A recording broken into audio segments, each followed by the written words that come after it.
Humanitarian diplomacy is a broad landscape and possibly one with internal contradictions.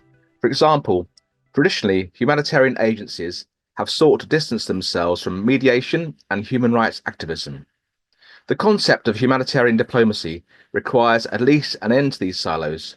In this special podcast, recorded at a recent Sussex Development Lecture, Sida, IDS Honorary Associate and co-director of the IDS-led Humanitarian Learning Centre, is in conversation with Martin Griffiths, former Under-Secretary General for Humanitarian Affairs and Emergency Relief Coordinator of the United Nations. In this podcast, Martin presents his own definition of the concept of humanitarian diplomacy, which includes independent and principled mediation to end conflicts, humanitarian negotiation for access and protection, and advocacy against impunity and violations of international humanitarian law. Martin brings extensive experience as a global mediator, and his work has made him a key figure in humanitarian diplomacy. I guess it's quite difficult to summarise Martin's career because it has been illustrious and multifaceted. But Martin started his humanitarian work on the Thai-Burma border in 1979 for UNICEF, and has done pretty much every job in the sector since, rising to the most senior and significant position in our sector. You've been in leadership positions in Save the Children, you were the Director of ActionAid, you started the Centre for Humanitarian Dialogue in Geneva, you were the UN's Special Envoy for Yemen, and then most recently, the Emergency Relief Coordinator and Under-Secretary General for Humanitarian Affairs. And I think Martin is almost unique, or shares with Sergio Vieira de Mello the characteristic that you came from our sector and were in that position having worked for many years in our sector, unlike pretty much everybody else who's come from diplomacy or civil service. No names. And I think no names. And I think that has given you a unique perspective on what is important. And I think those are the things that you're going to talk to us about today. Thanks a lot. That was very gracious. And I'm very privileged to be here.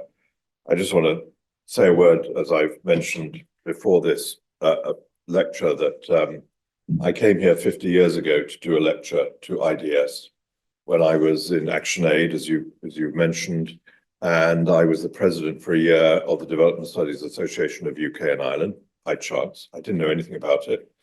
And I came here and I was absolutely terrified by the audience. You were all far too clever, and I escaped, and I'm hoping I will escape with my friends and son there later, away from your far deeper knowledge of the subject. So I speak to you with a lot of humility, which I think is right. I'd like to thank Peter Taylor. Is he here? Yeah. The director of IDS. I'm hugely honored to be the new honorary associate. Thank you, Lewis. We have known each other for some time. And the many faculty staff, and we've been meeting each other just before this. Thank you very much for this. And of course to Lewis, who I got to know quite well because he runs the evaluation and monitoring of the so-called flagship project, which is rather a project to get into touch with learning, not talking, as you know. We'll come back to that. I'm not an academic or policy expert. My life has been devoted in many different ways to operations. As you said, I was a frontline aid worker in 1979 in the biggest crisis at that time. And it stands me well because it means that I can understand, I hope, a little bit about the rigors that everybody's going through these days. Every big complex operation has similar lessons to learn, including the suffering of the people, the stress that comes from that, the extraordinary stress that humanitarian aid workers feel as a result. And I think Gaza, by the way, I think I've said this publicly, Gaza is an example of the most difficult situation for humanitarian workers because they're failing every day. We know this, especially now with the extraordinary blockade of aid. And they feel it terribly, and they're doing triage, which is a terrible, terrible obligation and burden on them. And we have not yet seen the consequences in terms of PTSD, in terms of suffering, in terms of psychological suffering of those people. I've had a lot to do with them in the past, and I admire them hugely. The title of my lecture, a bit clever, is Humanitarian Diplomacy in a World Gone Mad. I'd like to say a few words, not too much, on the world gone mad, and then talk in more detail about this concept that we've been discussing of humanitarian diplomacy, which is neither new nor old, but is probably greatly misunderstood, and I'm associated with it in many ways. A world gone mad first, just to trot through these. Conflict is on the rise, we all know this. It's doubled in the last 5 years. It's becoming more violent, less easy to resolve, less dialogue, less principled mediation. Political instability, far-right extremism, we see it all the time, is resurging. The election of President Trump is not a welcome point in this regard. The unraveling of NATO, the extraordinary way in which the Ukraine war is being addressed. I had a significant part in the Ukraine Black Sea Agreement, is all testimony to the chaos of how to manage politics, political views, radical views, and the resolution of conflicts, but then on to our humanitarian issues. We face, as we hear every day, an existential threat to European security. It's sad to me, I'm sure it is to most of you, that the British government has decided to fund the necessary defence spending with raiding the cupboard of humanitarian and development aid. It's an easy one to do. It's the wrong thing, in my view, and I think many of us have said it. But it's testimony, isn't it, to this sense of disaster and crisis, the European war that Mr. Trump has been talking about, World War III, as he kindly put it. China, on global influence, is sitting there thinking this is a good time, and they're not wrong, and they've been very smart, I think, about multilateralism, which they support in their own way, but it's important. It's interesting to me that China is also seeking a mediation role. I'm also a mediator as well as a humanitarian in Myanmar, where they have seen the ravages, particularly the criminal gangs who exist in the ethnic areas, and China is seeking to play a positive role, but I'm not sure they know exactly how to do it. The Global South, quote, unquote, and we've been talking about this today, hugely important for us here in Brighton in IDS. The rising powers of the Global South.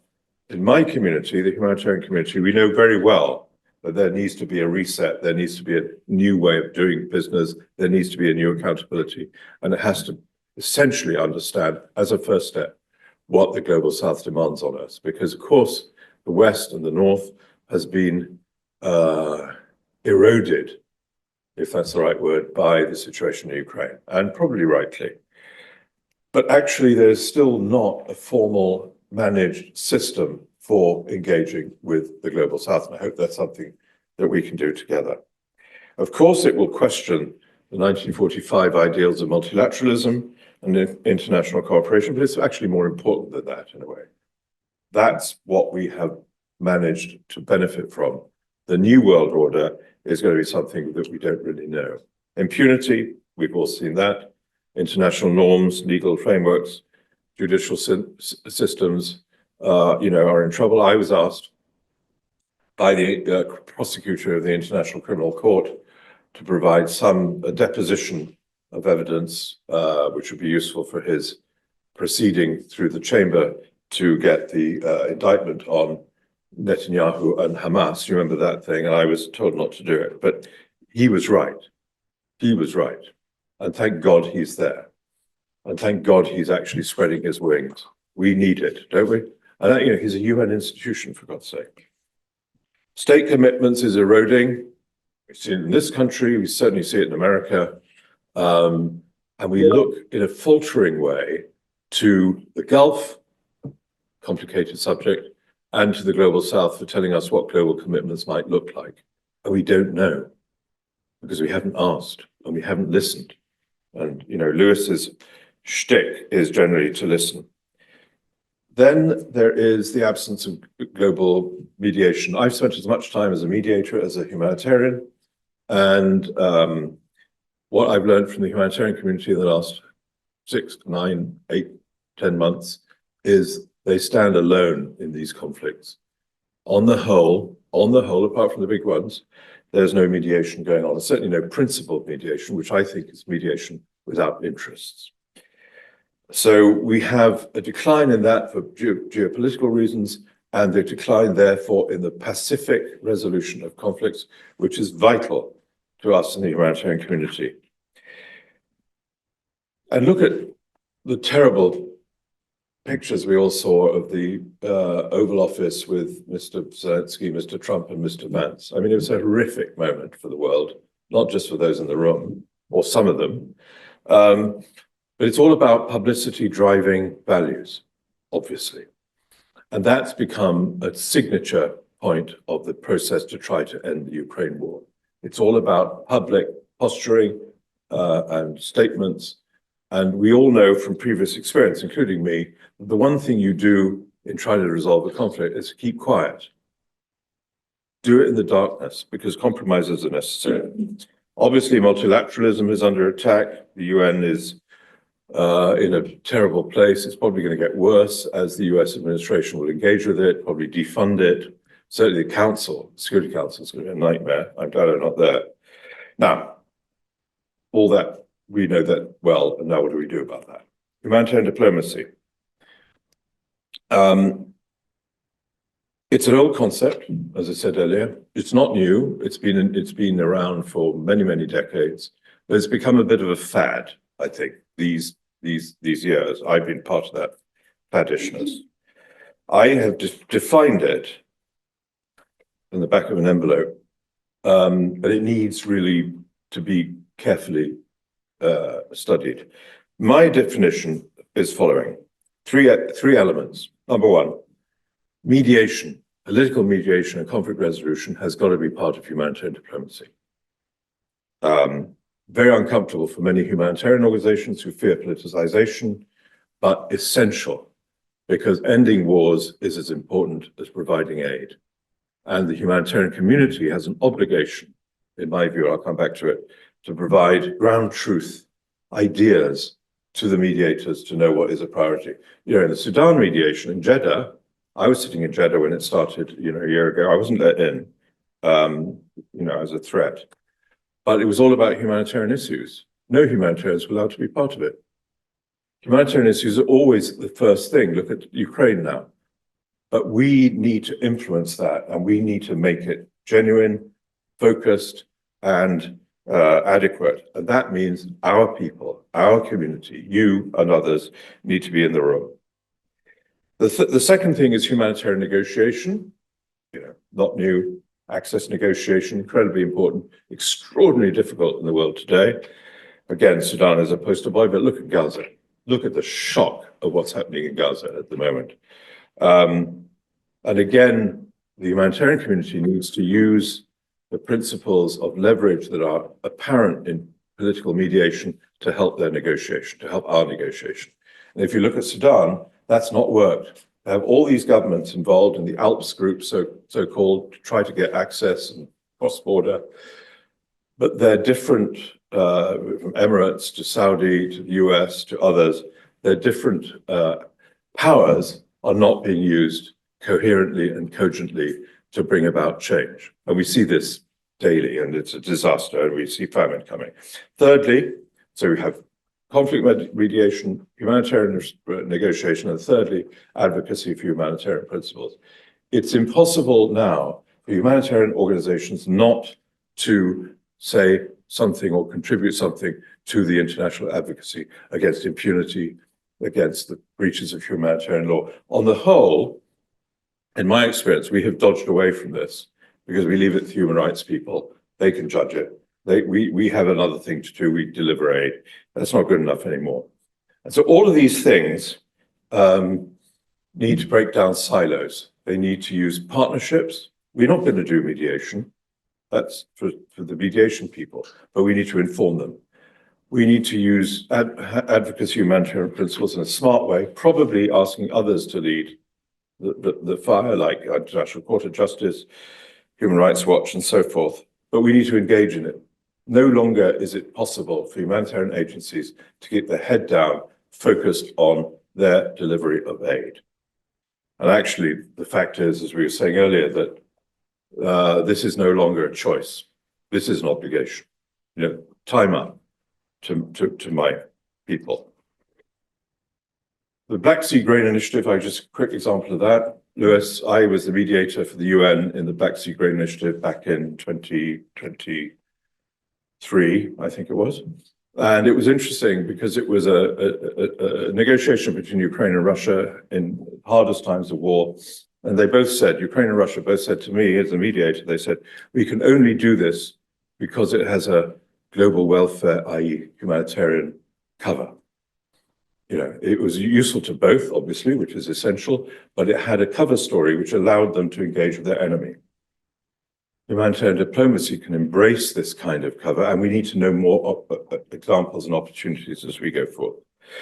Underfunding, we all know this. You know, I live in Geneva, where huge numbers of people are being let go, and across the world, especially, as Lewis would know better than me, in countries of need, where people are just being let go, AIDS victims have no support, and it's a random, tragic, wrong process.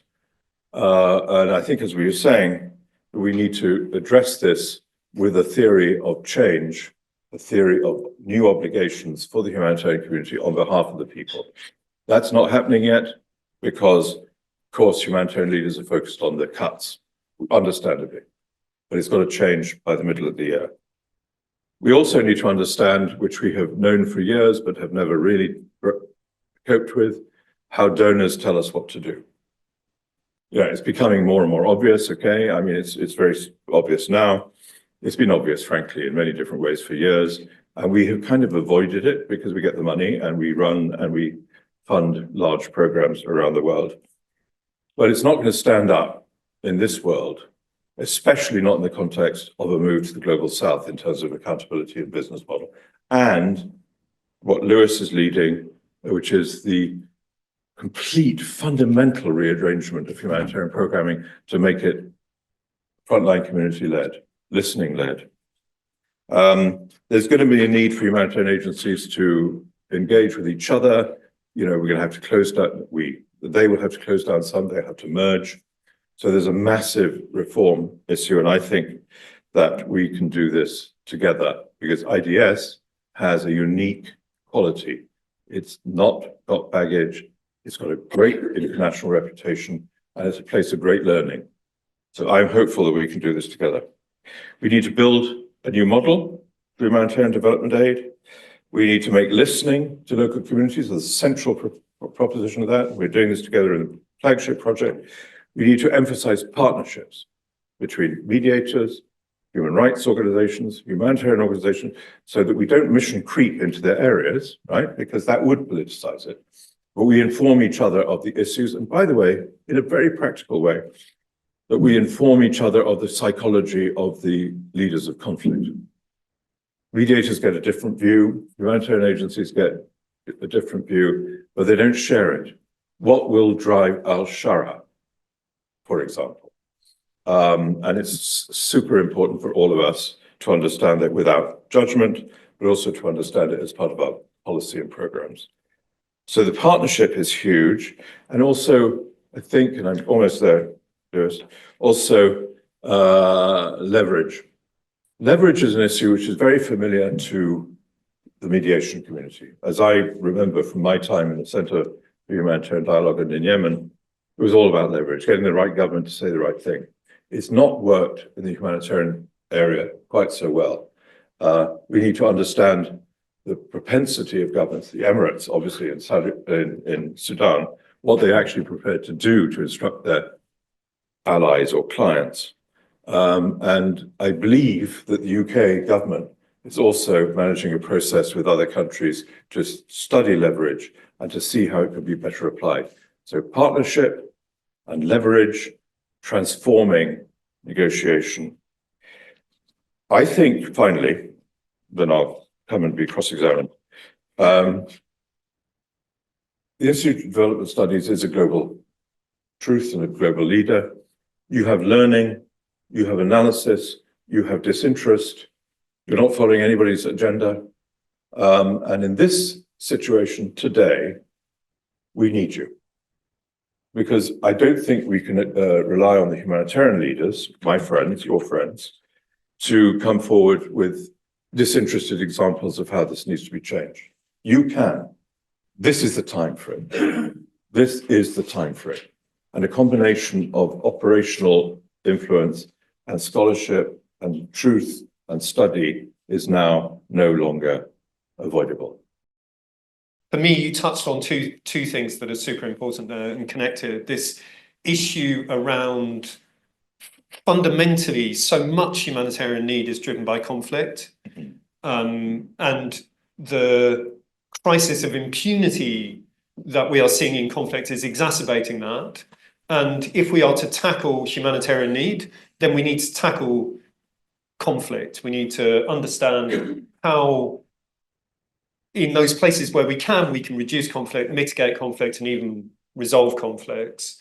I think you spoke very eloquently about that. And I think the other thing that you spoke very eloquently about is the need for our humanitarian system to evolve away from one where donors with the money tell us what to do and the big agencies do it, to one where genuinely communities express their needs and we deliver on those. A humanitarian system that is much more about responding to people's needs as they see them, rather than as we see them. So probably the first difficult question is, we know this humanitarian system is in crisis right now. The sudden collapse or withdrawal or act of vandalism against USAID, but also cuts in other donor agencies have left us very much in crisis. As you say, staff being laid off across the world in some of the most, some of the places that need them the most. Do you think that the system as it is can rise to the challenge ahead of it?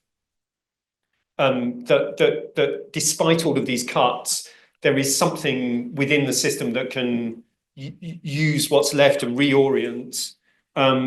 I guess I'm asking you, are you an optimist or are you a pessimist about what lays ahead for us in the next year or so? Yeah, it's a glass thing, isn't it? Glass half empty, glass half full. I've wondered a lot about this, Lewis, like you have, and had lots of anxieties, sort of early morning anxieties about whether indeed the system will produce the new evolution. And I've assumed, pessimistically, that it won't. We see no real efforts from the United Nations and its agencies at the moment to change.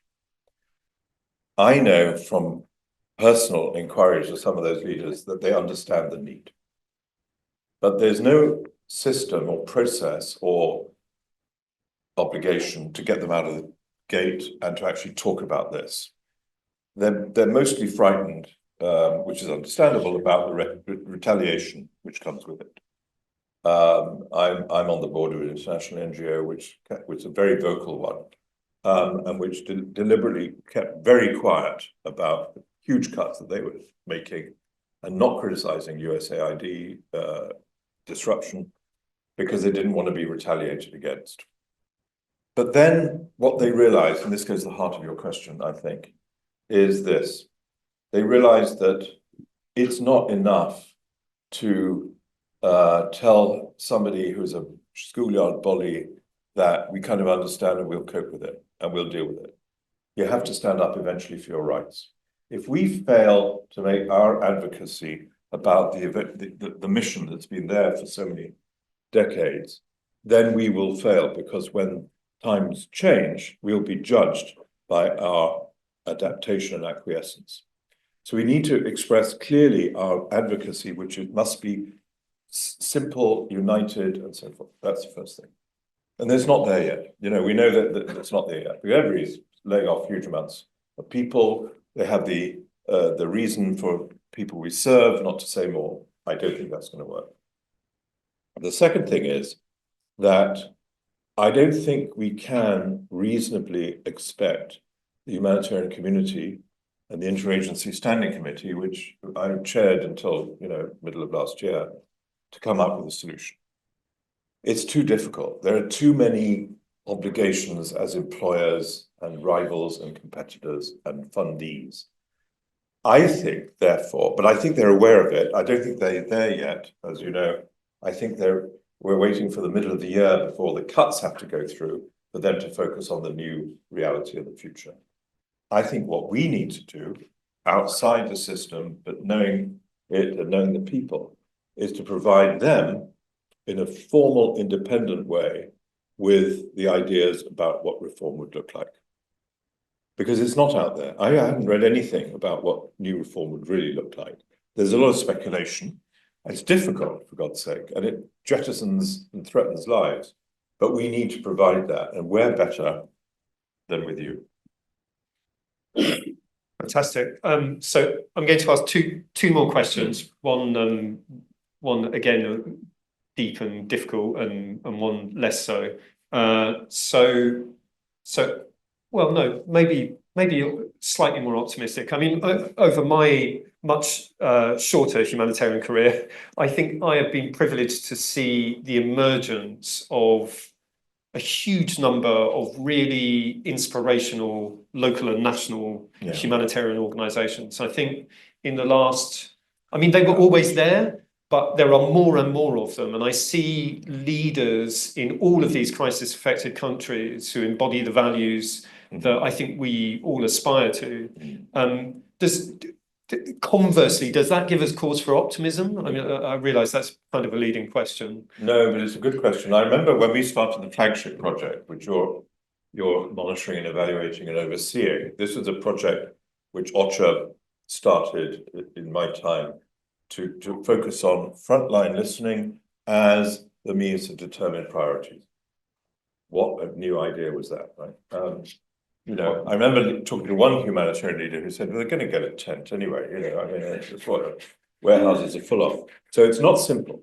But you and others, Lewis, made it an important value-based reality.